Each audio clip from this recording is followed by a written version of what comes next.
ए hello सुन्नु ए हजुरबा ढोका खोल्नु न भनेको खोल्नु न ढोका खोल्नु भनेको ढोका खोल्नु भनेको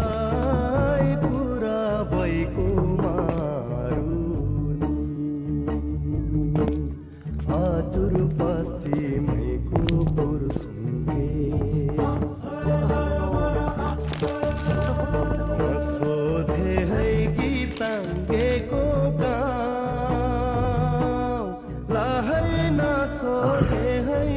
शान्ति मिल्यो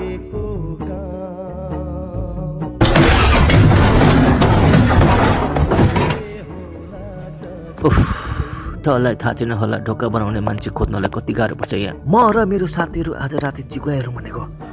तपाईँ चाहिँ यहाँ राति के गर्नु छ एक्लै ढोका लगाएर